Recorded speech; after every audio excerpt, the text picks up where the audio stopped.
అందరికీ నమస్కారం. జై తెలంగాణ. ఈరోజు ప్రొఫెసర్ నాగేశ్వర్ గారి పైన ఆంధ్ర పెత్తందారి వర్గాలు, పెట్టుబడిదారి వర్గాలు, పాలక వర్గాలు కలిసి వారిని చాలా నీచాతి నీచంగా సోషల్ మీడియాలో అదేవిధంగా బయట అనేక రకాలుగా వారిని కించపరిచేటువంటి ప్రయత్నం చేస్తూ ఉన్నారు.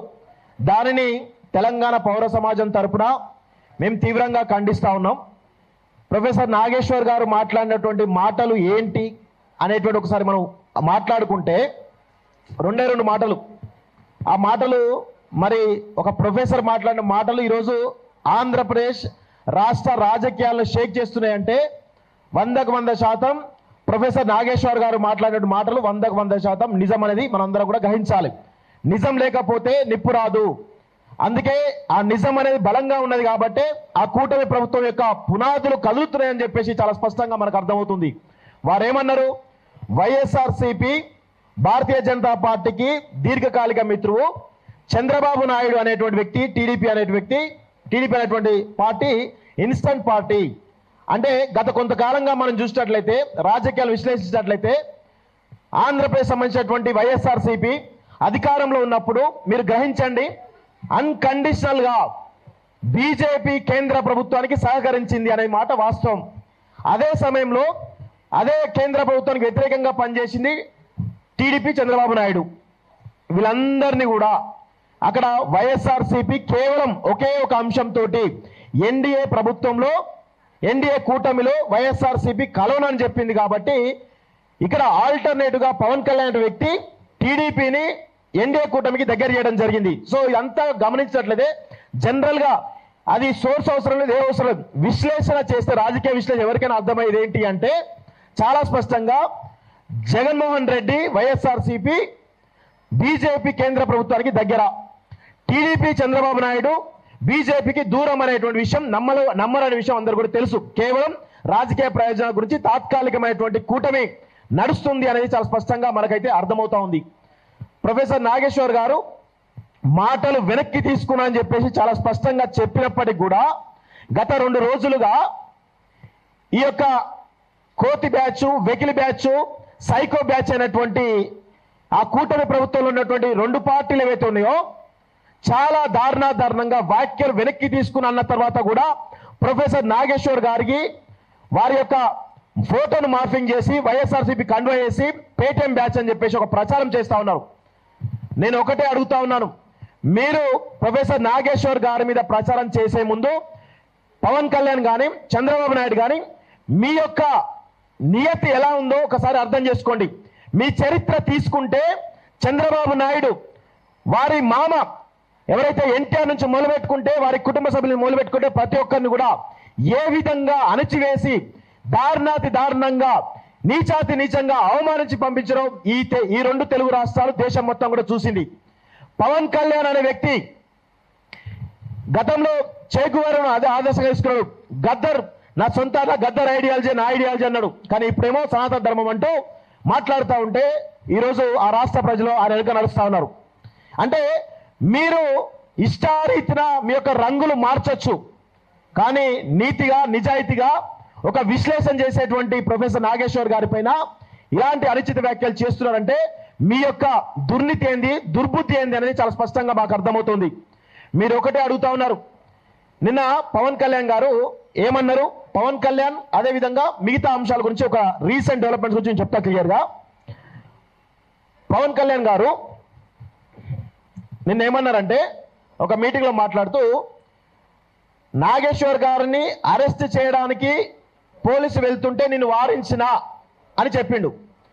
ఇదే మాట అక్కడ ఆంధ్రప్రదేశ్ సంబంధించినటువంటి హోంమంత్రి వంగలపూడి అనిత వారి ట్విట్టర్ అకౌంట్లో ఇది ఫేక్ న్యూస్ అని చెప్తున్నారు. మరి ఫేక్ ఆంధ్రప్రదేశ్ పోలీసులు నిన్నంతా కూడా హైదరాబాద్కు వచ్చి ప్రొఫెసర్ నాగేశ్వర్ గారిని అరెస్ట్ చేద్దామనేటువంటి ఒక వార్త తెలంగాణ వ్యాప్తంగా పెద్ద ఎత్తున దావాలలో వ్యాపించింది. ఈ క్రమంలో తెలంగాణ సమాజం అంతా కూడా ఏకోన్ముఖులై ఒకే తాటిపై నడిచి ప్రొఫెసర్ నాగేశ్వర్ గారిని అరెస్ట్ చేస్తే మాత్రం ఊరుకునేది లేదు అని చెప్పేసి చాలా స్పష్టంగా చెప్పారు. అయితే ఆ వార్తలు అవాస్తవం అని చెప్పేసి ఆంధ్రప్రదేశ్ రాష్ట్ర హోంశాఖ మంత్రి వంగలపూడి అనిత గారు ట్వీట్ చేయడం జరిగింది. మరి అదే పవన్ కళ్యాణ్ నేను అరెస్ట్ చేయడానికి వెళ్తున్నా అని చెప్తే నేను వద్దని వారించా అని చెప్పేసి పవన్ కళ్యాణ్ చెప్పిండు. అంటే అదే రాష్ట్రానికి సంబంధించినటువంటి డిప్యూటీ సీఎం పవన్ కళ్యాణ్, హోంశాఖ మంత్రి అనిత మధ్య ఏ విధమైనటువంటి విభేదాలను ఒకసారి గమనించండి. ఎంత దుర్మార్గం ఇది. కావాలంటే ఒక వీడియో కూడా చాలా స్పష్టంగా ఉన్నది, వినిపిస్తా. అదేవిధంగా ఇప్పుడు ఏం మాట్లాడుతున్నారు? సోర్స్ గురించి మాట్లాడుతున్నారు. సోర్స్ కావాలట వీళ్ళకి. ఒక రాజకీయ విశ్లేషకుడు తన యొక్క జ్ఞానంతో రాజకీయాలు విశ్లేషిస్తూ ఉంటే ఆయన చెప్పిండు హై లెవెల్ సోర్స్ అని చెప్పిండు. ఇప్పుడు ఆ సోర్స్ గురించి చెప్పండి అని చెప్పేసి ఆయన పైన ఒత్తిడి వేస్తూ ఉన్నారు. మేము ఒకటే అడుగుతా ఉన్నాం, ఇదే పవన్ కళ్యాణ్ సంబంధించినటువంటి పవన్ కళ్యాణ్ జనసేన పార్టీ గతంలో వైఎస్ఆర్సీపీ అధికారంలో ఉన్నప్పుడు వాలంటీర్ల వ్యవస్థ వల్ల 30,000 మంది అమ్మాయిలు కనబడకుండా పోయిండ్రని చెప్పేసి అన్నాడు. మరి ఆ 30,000 మంది అమ్మాయిలు కనబడకపోయినని చెప్పేసి గత ప్రభుత్వం చెప్పినటువంటి వీళ్ళు ఇప్పుడు పవన్ కళ్యాణ్ డిప్యూటీ సీఎంగా ఉన్న ఆంధ్రప్రదేశ్కి మరి పవన్ కళ్యాణ్ మరి 30,000 మంది అమ్మాయిల పైన ఎలాంటి విచారణ చేస్తారో మేము అడుగుతా ఉన్నాం. ఏ సోర్స్ తోటి మీరు ఆ యొక్క కామెంట్ చేశారు? ఇప్పుడు ఆ విచారణలో ఏముంది? దానికి సంబంధించిన విషయంలో ఒకసారి క్లియర్గా మీకు కొన్ని విషయాలు కూడా చెప్తా.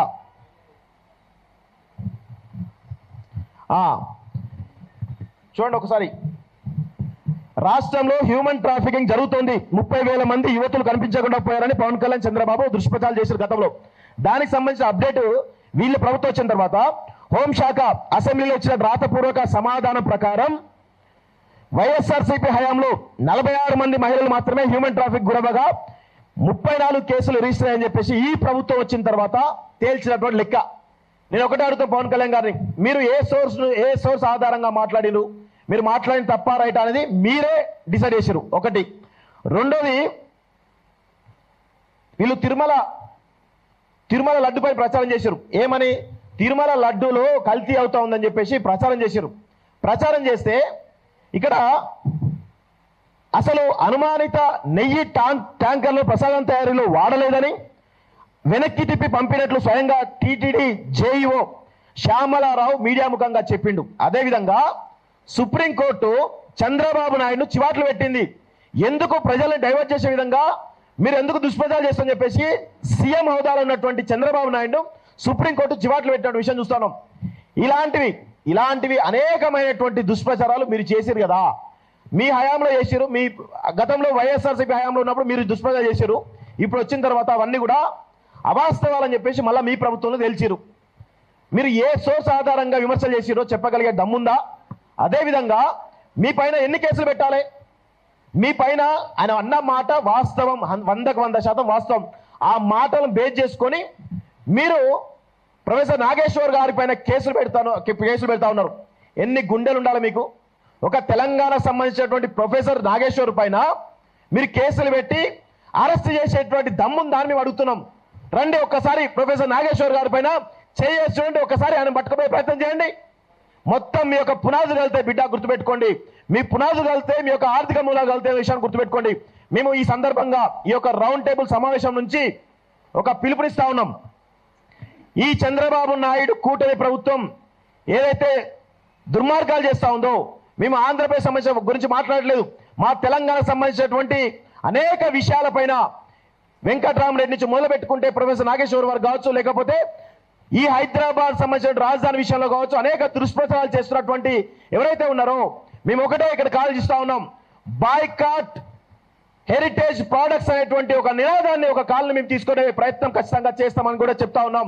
ఎందుకంటే తెలంగాణ అస్తిత్వం పైన, తెలంగాణ ఆత్మగౌరవం పైన ఏ ఒక్క చిన్న కించిత్తు అవమానం జరిగినా, ఎవరికైనా ఇబ్బంది కలిగినా కానీ ఖచ్చితంగా తెలంగాణ రాష్ట్రం తిరగబడుతుంది, తెలంగాణ సమాజం తిరగబడుతుంది, తెలంగాణ పౌర సమాజం ఖచ్చితంగా తిరగబడి కొట్లాడుతున్న విషయాలు మేము స్పష్టంగా చెప్తా ఉన్నాం. ఇలాంటివి చిల్లర మల్లర పనులు ప్రచారాలు మానకపోతే ఖచ్చితంగా హైదరాబాద్లో ఈ తెలంగాణ రాష్ట్రంలో మీ యొక్క ఆర్థిక మూలాలున్నాయి. మేము ఇక్కడి నుంచి కాల్ చేస్తున్నాం.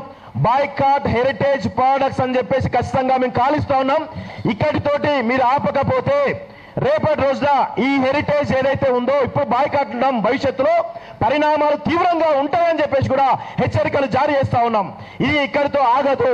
ఎందుకంటే తెలంగాణ అస్తిత్వం పైన, తెలంగాణ ఆత్మగౌరవం పైన మీరు ఇంకా కూడా మీ పెత్తనం చెలాయిస్తాం, మీ యొక్క దౌర్జన్యం చెలాయిస్తామంటే తెలంగాణ సమాజం ఊరుకోదు. ఖచ్చితంగా తెలంగాణ ఉద్యమం ఏ విధంగానైతే ఉవ్వెత్తలేసిందో అదే ఉద్యమం మళ్ళీ మొదలు పెడితే మీరు ఇక్కడ ఉండరు అనేటువంటి విషయాన్ని మరొకసారి స్పష్టంగా తెలియజేస్తూ నాకు అవకాశం ఇచ్చినటువంటి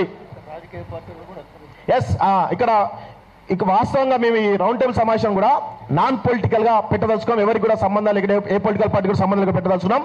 నేను ఒకటే అడుగుతున్నాను, కాంగ్రెస్ పార్టీని, భారతీయ జనతా పార్టీని, భారతీయ రాష్ట్ర సమితిని, కమ్యూనిస్టు పార్టీలను, అదేవిధంగా జన సమితిని, రకరకాల వివిధ రాజకీయ పక్షాలు ఏవైతున్నాయో మీరందరూ కూడా తెలంగాణ పౌరులే అయితే, తెలంగాణ రక్తమే మీలో పారితే ప్రొఫెసర్ నాగేశ్వర్ గారికి మద్దతుగా ఇక్కడ జరుగుతున్నటువంటి ఏదైతే ఆంధ్ర ఆధిపత్యం ఈరోజు తెలంగాణ మీద చూపిస్తున్నారో మీరందరూ కూడా ముక్త కంఠంతో పార్టీల పరంగా ఖచ్చితంగా ఖండించాలని చెప్పేసి కూడా ఈరోజు మీకు కోరుతా ఉన్నాం.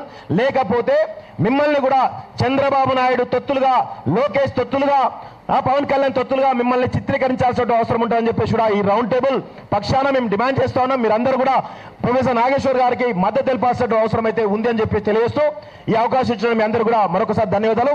జై తెలంగాణ.